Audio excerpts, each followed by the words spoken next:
'n bietjie inleiding gee vanoggend. Ek dink dit is belangrik te weet as ek weet hier's 'n paar mense wat miskien vir die eerste keer hier is. Ek het so 'n paar by die deure gesien. Baie welkom. Ons is besig om deur Romeine te gaan. As jy miskien hier was die afgelope jaar en jy het nie dit geweet nie, dan het ons moeilikheid.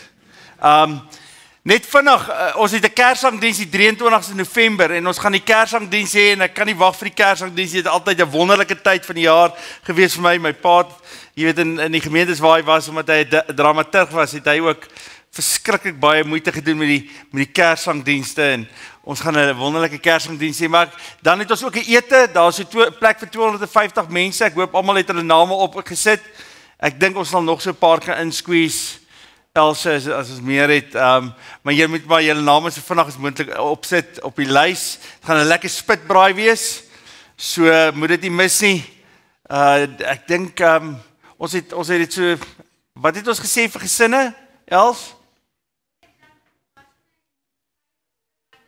R50 vir kinders en R100 vir volwassenes is 100%, dankie. So dit is letterlik, jy weet, en as jy nie kan bekostig nie, sit net jou naam op.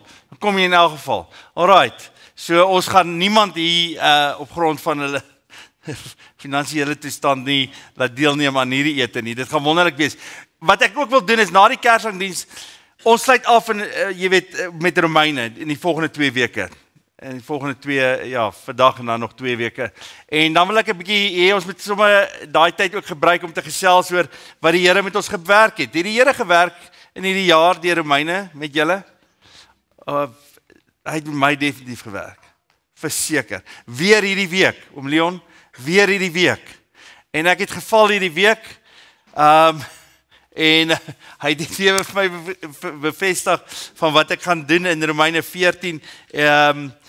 Romeine is Paulus se amper se, jy weet, die toppunt van die evangelie wat hy hier skryf. Dit is die wonderlikste boek. Aan die einde kom hy en dan begin hy praat oor die praktiese deel. Hy het in die eerste 11 hoofstukke het hy gepraat oor die teologie, oor Christus alleen, oor genade alleen, oor geloof alleen, oor Christus alleen. En hy spel dit uit tot eer van God alleen. Spel hy dit uit en dan van hoofstuk 12 af begin hy die praktyk van die bediening of hoe ons moet leef as kinders van die Here uit. Omdat ons gered is, nie sodat ons gered moet word nie, maar omdat ons gered is, leef ons op 'n sekere manier. Dis verskriklik belangrik om dit te onthou. Elke keer as jy dink aan daai laaste hoofstukke, dan dink jy altyd, dis nie sodat ons gered moet word nie, dis omdat ons gered is, daarom leef ons so. En as jy hier was in die eerste paar Romeine reeks, sal jy weet die agtergrond van Rome, die gemeente in Rome, is dat daar geweldig verdeeldheid was. Daar was die Jode, en dan was daar die heidene wat tot redding gekom het, tot geloof in Christus gekom het as die Messias. En hierdie 2 partye, na Claudius hulle uitgejaag het uit Rome, die Jode, kom hulle terug en hulle sien hierdie kerk wat heeltemal verander het. Hulle hou nie meer na die kosher wette nie, hulle besny nie meer nie, hulle doen nie meer wat hulle moet doen nie, hulle onderhou nie meer die Sabbatsdae nie, en ewe skielik is die konflik in die kerk, want die Jode sê, as jy regtig 'n Jood wil wees, as jy regtig die Messias glo van Jesus Christus, dan moet jy die volgende doen. Jy moet hom hou by die kosher wette, verstaan jy? Jy kan nie, jy weet, en dan is dit nog erger, want van daai vleis is geoffer aan die afgode. En dan sê die ouens, maar ons eet dit. Dan sê jy kan net nie eet nie. En dan het jy hierdie stryery tussen die 2, so erg dat hierdie 2 groepe omtrent van mekaar wil skei, en Paulus probeer eenheid in die kerk, en ons laasweek gepraat oor die eenheid in die kerk. Vanoggend gaan ons praat 'n bietjie verder, en hy gaan in hoofstuk 14 vers 13, praat hy oor iets nog dieper. Daar sê moet 'n eenheid in die kerk wees, maar dit gaan nog meer as dit. Hoe bewerkstellig ons eenheid in die gemeente? Hoe bewerkstellig ons eenheid in die kerk van die Here Jesus, maar dan ook spesifiek in Kruispad? Kom ons lees Romeine 14 vers 13. Vader, met die woord so voor ons oop, wil ek bid dat U die woord vir ons oop sal breek. Dis onmoontlik dat 'n mens vir ons U woord kan oopbreek. Dankie dat U Gees in ons leef, en dankie dat die Heilige Gees vir ons oë gaan oopmaak. Vader, help ons om te hoor, wat die Gees vir ons gemeente sê. In Jesus naam. Amen. Vers 13, het julle hom? Hoofstuk 14 vers 13. Laat ons mekaar dan nie meer veroordeel nie, neem julle liewer voor om niks te doen wat jou broer kan aanstoot gee of tot 'n val kan bring nie. Hierdie is 'n verskriklik belangrike beginsel. Kom stop net gou daar. Hierdie is 'n verskriklike belangrike beginsel. Laat ons mekaar nie dan meer veroordeel nie, neem julle liewer voor om niks te doen wat jou broer kan aanstoot gee of hom te kan laat val nie, tot 'n val te kan bring nie. Omdat ek die Here Jesus ken, weet ek en is ek daarvan oortuig dat niks van self onrein is nie. Maar as iemand iets as onrein beskou, vir hom is dit onrein. As jy met wat jy eet jou broer aanstoot gee, leef jy nie meer volgens die liefde nie. Moenie deur wat jy eet iemand vir wie Christus gesterf het, laat verlore gaan nie. Moenie dat die goeie wat julle het 'n slegte naam kry nie. Die koninkryk van God is nie 'n saak van eet en drink nie, maar van gehoorsaamheid aan God, vrede en vreugde wat die Heilige Gees ons gee. Wie op hierdie manier vir Christus dien, geniet die guns van God en die agting van die mense. Laat ons dan beywer vir die dinge wat die onderlinge vrede en opbou bevorder. Moenie oor kos afbreek doen aan die werk van God nie. Alle kos is rein, maar dit is verkeerd om deur wat jy eet aanstoot te gee. Dit is goed as 'n mens nie vleis eet of wyn drink of enige iets doen wat jou broer laat struikel nie. Laat jou oortuiging hieroor 'n saak tussen jou en God wees. Gelukkig is die man wat hom nie hoef te verwyd oor wat hy hom veroorloof het nie. As iemand egter twyfel en tog eet, is hy klaar veroordeel, omdat hy dit nie uit 'n geloofsoortuiging doen nie, en enige iets wat 'n mens nie uit geloofsoortuiging doen nie, is sonde. Jene, hierdie is 'n mond vol. Is dit nie? Ek weet nie of julle halfpad deur iets raak gelees het en jy daarby stil gestaan nie, maar ons gaan deur dit gaan. Daar's 'n ou spreekwoord wat sê 'n ketting is net so sterk soos sy swakste kabel of sy swakste skakel. Is dit nie so nie? 'n ketting is net so sterk soos sy swakste skakel. 'n ma is so gelukkig soos haar ongelukkigste kind. Wie sê saam met daai ene? 'n ma is net so gelukkig soos die ongelukkigste kind in haar. My vrou is gelukkig, haar kind het opgedaag hierdie naweek en haar kom verras. Die hart van 'n ma is bly en hier's die ding. 'n ma kan nooit kom, Marianne, is dit nie so nie, 'n ma kan nooit sê, wel, gelukkig is 80% van my kinders fine nie. Enige iemand. Ja, ek is so bly oor daai 3 wat alright is. Die ander een wat, nee, jy weet, good luck. Dit kan nie ouer wees nie. Ek sê wie sê, ouer sal alles in hulle vermoë doen vir die swakste ene in hulle gesin. En baie keer vir hulle self te nakom oor die persoon of oor die kind wat nie die sterkste is, maar wat die swakste is. Is dit nie so nie? Tot jou eie kinders se, jy weet, se concern. Julle gee ook altyd alles vir hulle. Al die aandag gaan oor 'n boetie. Wie dink hulle maat hulle boetie voorgetrek? Enig iemand hierso? Okay.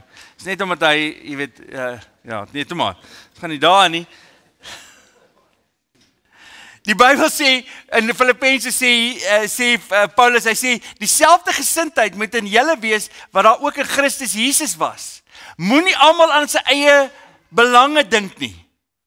Moenie almal aan sy eie belange dink nie, maar dink ook aan die van ander. Dink ook aan die van ander. Weet wat is interessant, al hoe meer, jy weet, as jy leef en jy dink by jouself, joh, dis al lekker. Jy weet, wie is bly hulle gesin is alright vanoggend? En jou gesin is, okay, baie mens gesin is alright op hierdie stadium, maar kom ons los dit daar vir sy. Maar meeste van ons dink by jouself, op 'n stadium dink jy jouself, wel, gelukkig is ons gesin dan fine. Jy weet, alles loop reg vir ons gesin. Jy weet, ek kan nie almal se gesinne leef nie. Ek kan nie vir almal 'n lewe leef nie. Gelukkig gaan dit goed met my en dis fine.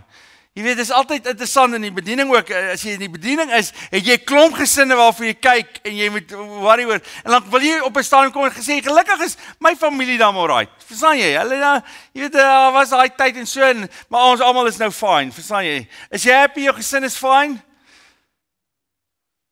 En dan sê hy, moenie aan almal aan sy eie belange dinkie. Gelukkig is ek en my familie reg. Daai gesindheid is nie 'n gesindheid van Christus nie. Want hoor wat sê 1 Korintiërs 12 vers 24 tot 26. Sit hom vir my op die bord. Hulle sê God het die liggaam so saamgestel dat hy groter eer gegee het aan die lid wat eer kort kom, sodat daar nie verdeeldheid in die liggaam sou wees nie. Maar dat die lede gelyke sorg vir mekaar dra. As een lid ly, ly al die lede saam. En as een lid geëer word, is al die lede saam bly. As een lid ly, ly al die lede van die liggaam. As een persoon in kruispad swaar kry, kry die hele kruispad swaar.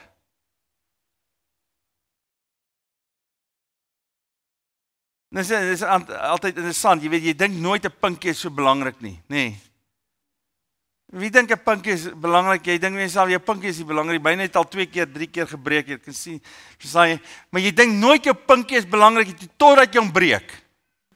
Dan kom jy agter hoe baie hy gebruik word wanneer jy iets vat, wat jy aan iets vat, vashou.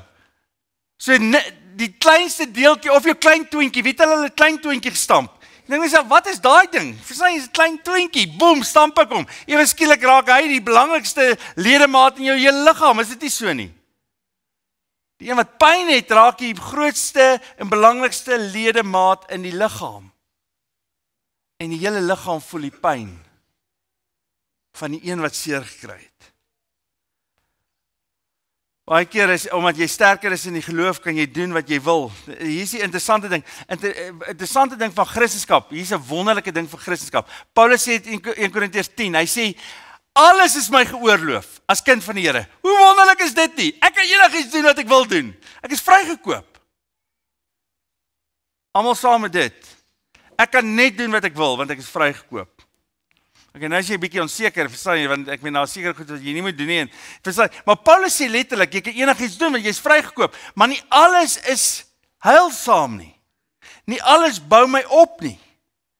En hier is die ding, baie keer in ons geloof dink ons by myself, jene, gelukkig is ek sterk, gelukkig is my geloof alright. Verstaan jy, dit is fyn. Wie se geloof is fyn op hierdie stadium? Wie dink hy, okay, ek gaan nie meer julle hande vra nie, verstaan jy, want julle, jy weet, Tiaan, ek hoop julle almal dien die Here en is vir die Here lief en julle geloof in hom groei. Maar hier is die interessante ding. Die sterkste van ons wat voor hardloop, die onus is op ons om te kyk na die wat agter is in die kerk van die Here Jesus. Ek weet ons het almal kompeteer het. Ek het so 'n paar weke terug het ek die Oranje rivier gaan roei. Voor ons die bootjies, iemand vra my nou die dag, wanneer gaan jy preek oor die Oranje rivier roei? Want ek het mos altyd 'n preek. En toevallig laat die Here my nou hierdie ding doen. Verstaan jy, hierdie preek. En ek dink myself, dis nogal goed. Ons is so 11 ouens, geweldig kompeterende ouens, saam in die Oranje rivier. Nou sit 'n paar ouens in bote wat kompeterend is. En die gids sê vir hulle, alright, moenie voor my uitry nie, en daar's 'n gids agter julle, moenie agter hom raak nie. Hy sal sorg dat die agterste inkom, maar julle moenie net vooruit ry nie. Wat is die eerste ding wat gebeur toe ons in die Oranje rivier klim?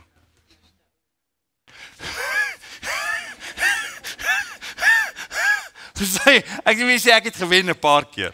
Kan ek net dit vir jou sê? Ek was voor by die gids. Ons het vir die gids gewag. En ek dink by myself, ek het hierdie storie lekker in beheer, Henk, verstaan jy, ek is 'n sterk roeier, verstaan jy, hierdie ding gaan my nie pla nie tot die eerste rapid. Dis my boot die enigste eerste een, ek en Martin se boot die eerste een wat vol gaan, en hier sink ons, en nou verdrink ons omtrent, verstaan jy nie, wat moet gebeur? Al die ander ouens moet stop, want jy is besig om onder te gaan. Die ou het so lekker voorgery het, geroei het. Jy sien, 'n kompetisie is 'n lelike ding. En die gids sê toe vir ons, jy weet, as jy deur die stroomversnellings gaan, wag vir my, want ek moet julle coach deur die stroomversnellings. En as julle deur gegaan het, wag langs die kant, as jy nie verdrink het nie, wag langs die kant. Verstaan jy? Want hier's ouens wat gaan swaar kry, en hulle bootjie gaan vol water kry, en dan moet jy hulle uithelp, want die bootjie is te swaar, as hy vol water is, vir 2 mense om uit te swem, so julle moet hulle help, julle moet op julle bootjies bly, die bootjie gryp om na die kant toe sleep. Okay, dit het ons alright gedoen. Want almal het op een of ander stadium was hulle bootjie vol water en moes jy iemand aansloop. Hier is die ding, baie keer in die kerk van die Here Jesus, het die kerk van die Here Jesus gedink geestelike groei is 'n kompetisie. Gelukkig is ek sterk, jy weet, ek doen elke oggend my Bybelstudie. Ek groei in die Here Jesus. Ek verstaan die geloof beter as enigiemand anderste. Ek het gegroei in my kennis van die Here. Ja, I'm just going. Jy weet, ek is voor. Yeah. Tot jy agterkom dat die gids nie meer voor is nie. En dat jy nie eers meer die gids volg nie. Weet wat die hartseerste deel van die kerk van die Here Jesus is dat ons so vinnig kan perrel en ons dink by onsself, "Ja, ons het gegroei. Ons is net, ja, kyk kruispad. This is amazing, verstaan jy? En die gids is nie meer daar nie, want waar is die gids? Hy's by die ou hier agter. En jy dink by jouself, Jene, ek het nou hierdie ding uitgefigure. Jy weet, ek sal vir die gids sê waar hy moet wees, verstaan jy? En hoekom is hy so stadig? Hoekom is die gids so stadig? Nie omdat hy swakker is nie, maar omdat hy homself assosieer met die swakste. En nie met die sterkste nie. En hierdie week het ek weer gedink daaraan, met my eie spyt en my eie hartseer, baie keer mis ons die mense wat agter geraak het. Gelukkig is die klomp mense wat lekker sterk in die geloof is. Wat van die mense wat agter is?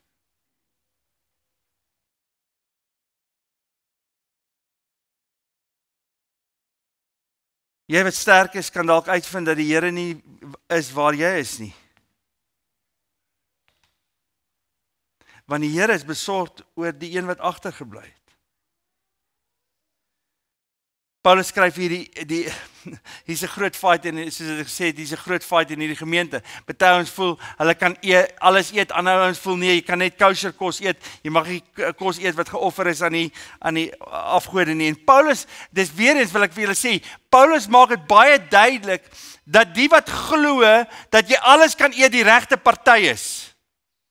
Die ouens wat glo dat alles geoorloof is vir my en ek kan enige iets eet reg is. So hy is nie besig om die waarheid hier te water nie. Ek onthou daar was 'n tyd toe hulle onthou julle die halal teken op die hoenders en alles en ouens het gesê mag jy eet nie. Jy weet, nee, Paulus sê jy kan maar enigiets eet. So ek gaan dit teach vanoggend, jy kan enigiets eet. Jy kan jou bacon eet, jy kan jou pork belly eet, jy kan die halal eet. Verstaan jy, want soos Jesus gesê het, alles gaan in bo en gaan uit ja. Jy weet, daar is nie iets wat jou onrein maak nie. Kos kan jy nie onrein maak nie, maar dan sê Paulus 'n ongelooflike belangrike ding. Hy sê dit gaan nie oor eet en drink nie. Kom ons streef eerder vir onderlinge vrede en wat mekaar opbou. Kom ons streef liewerste daarna wat mense gaan saamvat saam met ons sodat hulle saam kan groei en die wat agter is saam kan nog saamroei en saam met ons by die uitput kan kom. Ou militêre ding, we left no one behind. We left no one behind. Veral nie oor dit nie, veral nie oor 'n geloofsoortuiging wat miskien teen ons bots nie.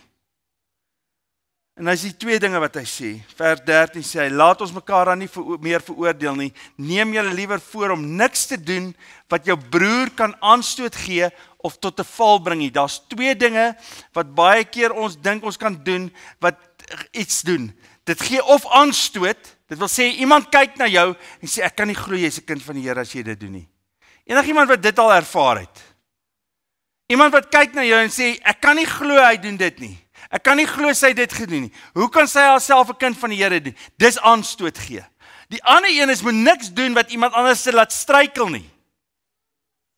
As 'n jong seun het my pa elke Sondag vir ons wyn gegee om te drink.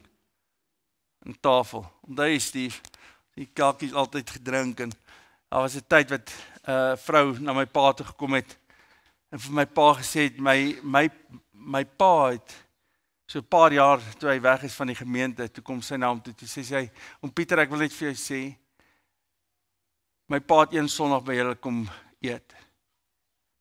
En hy het gestruggle met alkoholisme. En hy het gesê Pieter Lou drink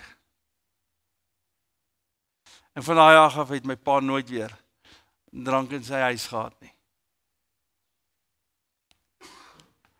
Want hier is die ding, moet nooit iets wat vir jou, wat jy voel voor die Here reg is nie. Dit doen wat ander mense of 'n aanstoot gee, of laat struikel nie. Nou wat is hierdie goeders? Wat laat mense struikel, of wat gee mense aanstoot? Daar is 'n klomp goeders wat mense aanstoot gee, en nou wil ek nie sê, hoor my mooi, die mense daar buite, sal altyd 'n verskoning kry, hoekom hulle nie hoef te glo nie. Kom ons sê dit vir mekaar. So hulle sal altyd kyk na die kerk en sê, "O, jy sê jy's 'n Christen. Jy weet en jy doen dit. Hoe kan jy dit doen?" Verstaan jy? So daar gaan altyd daai mense wees. Maar dan gaan daar mense in jou gemeente wees. En Paulus praat nie van mense buitekant die gemeente nie. Hy praat van mense binnekant die gemeente. En hy sê daar sekere mense wat sekere goeders ervaar as geweldige waar geloofswaarhede. En dan sê hy die volgende vir hulle: "Julle wat sterk is, moet afgaan na die een wat swak is." En nie vir hulle aanstoot gee of 'n struikeling wees nie. Nou ek dink redelik wat ons kan sê vir mekaar is dat iemand worstel met kos hierso. Vegetarians, wat is die ander goeders wat jy mag nie eers meer vegetarian wees, wat is jy nog?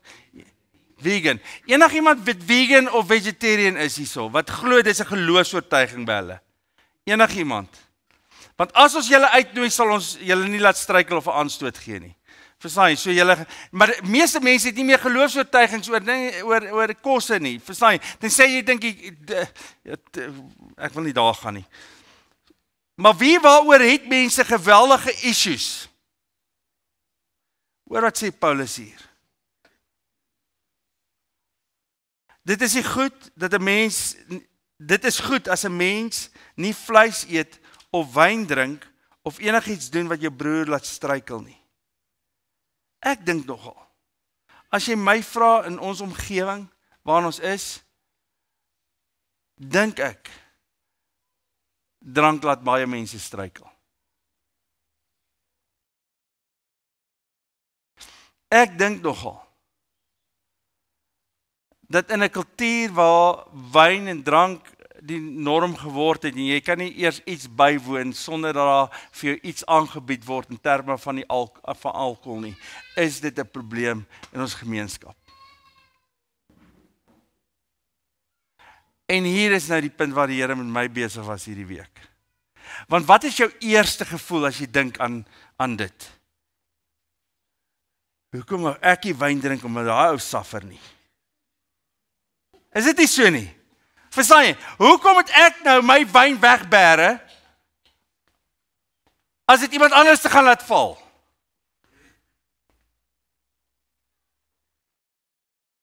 Hoekom moet ek my wyn wegbêre as dit 'n aanstoot gaan gee vir iemand anders wat sê, "Jesus, like it, ek verstaan nie hoekom jy drink nie."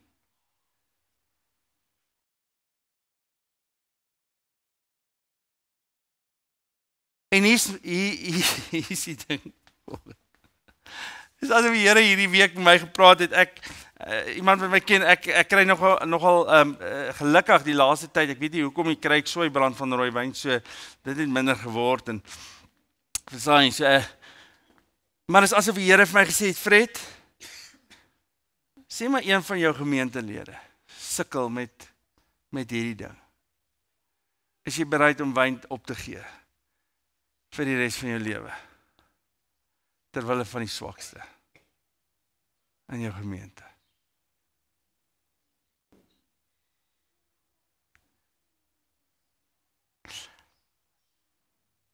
Ek ken ouers wat se kinders gediagnoseer is met diabetes.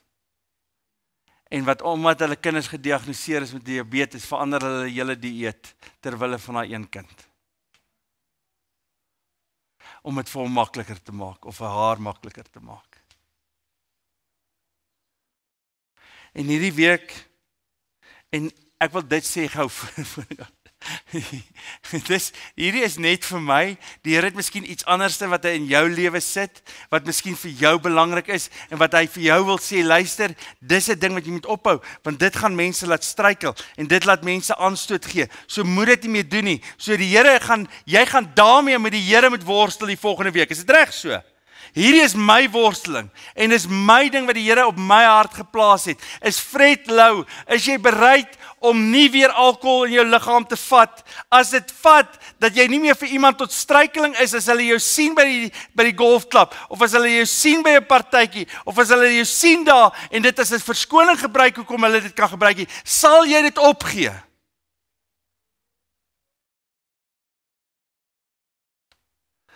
En vanoggend wil ek vir julle sê, dit gaan niks aan Fred Lou verander as hy nooit weer 'n wyn in sy lewe drink nie. Genuine. Sal dit iets aan jou verander as jy daai ding ophou doen wat 'n struikeling en 'n aanstoot gee vir iemand anderste? As jy dit moet ophou, sal dit enigiets verander in jou lewe?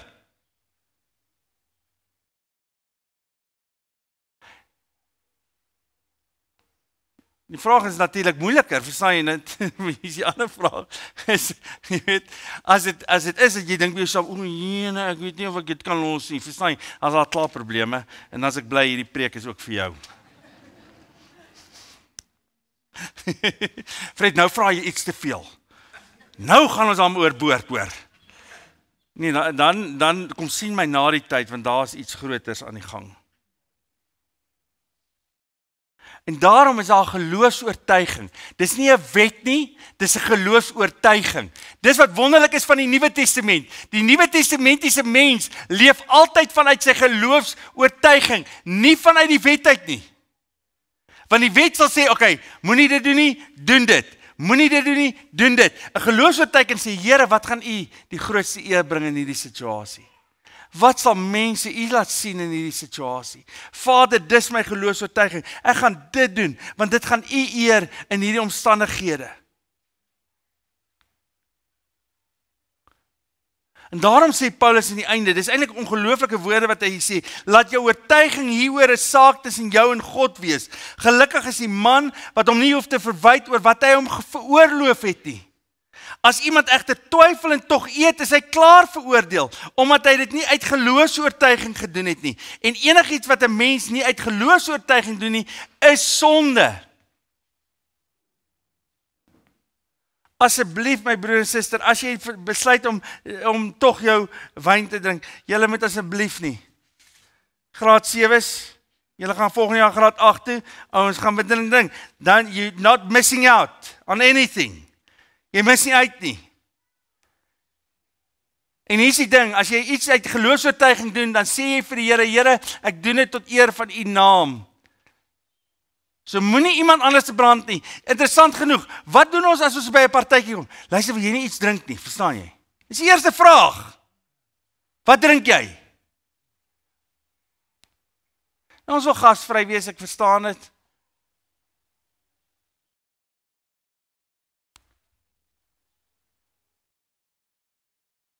Ek dink net, hier's my worsteling en dis my geloofsoortuiging vanoggend. Is dat ek in 'n sekere posisie staan en ek weet nie wie kyk vir my nie. Maar die Here weet. Die Here weet. Doen alles uit geloofsoortuiging. Ek wil afsluit met 'n verhaal. Steven se seun het so 'n paar jaar terug getrou. En sy skoonpa, Petrus se skoonpa, bly op 'n Karoo plaas. En hy het, toe hy die plaas koop, besef maar hy het 'n geweldige probleem met werkers wat drink. En interessant genoeg, daar's 'n geskiedenis van die kerk rondom dit ook. Jan van Riebeeck het 'n pond gekry vir elke bekeerling wat hy gemaak het. En daarom het hy elke Sondag nagmaal gevier. Hoekom? Want die ouens het gekom vir die nagmaal.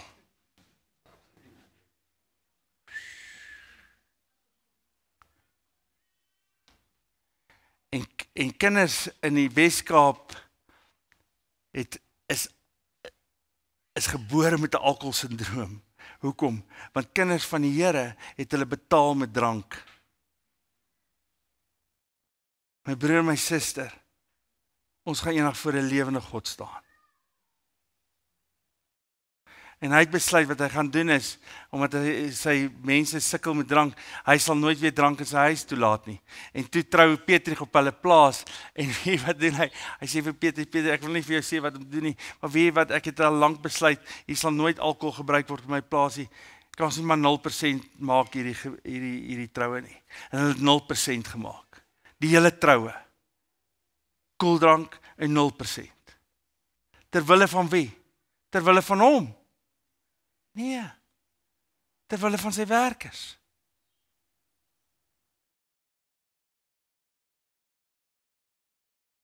Dink jy dis liefde? Dink jy dis liefde?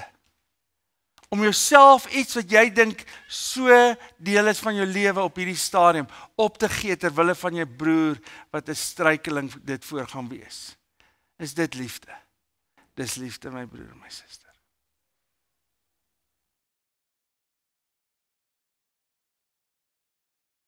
Mag ons altyd uit geloofsoortuiging optree. Mag ons optree vanuit die liefde van Christus, wat sê al kos dit my, maar ek draai terug na die broer wat in 'n stroomverstelling is besig om water uit te skep uit sy bootjie uit, dan draai ek terug en ek sal die minste word terwille van die een wat die swakste is. Want dis waar die gids is. Hy is die een wat kompeteer en vooruit hardloop nie. Hy is die een wat die agterkant is en nie voor is. En hy soek sy kerk tussen daai twee. Amen. Vader, U is besig met ons. U is besig met my. U kom sterf nie vir die sterkes nie. U het nie kom sterf vir my sterkpunte nie. U het nie kom sterf, u het nie die liggaam kom gee as ons die nagmaal nou vier, omdat ons alles reg gekry het nie, maar juis omdat ons geval het u self kom gee. U het mens kom word. U het kom mens word. U het die godheid nie beskou iets wat u moet vasklem nie, maar u het self verneder, die gestalte van 'n mens aan te neem en gelyk te word aan ons in ons swakheid. Vader, ek bid dat ons as kruispad sal kyk na die wat struikel en val. Moenie dat ons 'n struikelings wees nie, Vader. Nie met wat ons sê nie, nie met wat ons doen nie, nie met wat ons eet nie, nie met wat ons drink nie. Vader, nie met wat ons doen nie. Mag ons niks doen wat 'n aanstoot en 'n struikeling kan wees nie. Al Vader, al kos dit my wat. Terwille van die swakker. Asseblief, Vader. Ons sit hier aan die tafel, u tafel. Ons sit vandag aan die nagmaalstafel. En ons herdenk dat u liggaam gegee het terwille van ons en die bloed gegee het terwille van ons. Ons loof en prys u daar. Mag ons lewens nie wees terwille van onsself nie, maar mag ons dit opgee terwille van u en terwille van ander. In Jesus naam bid ek dit. Amen.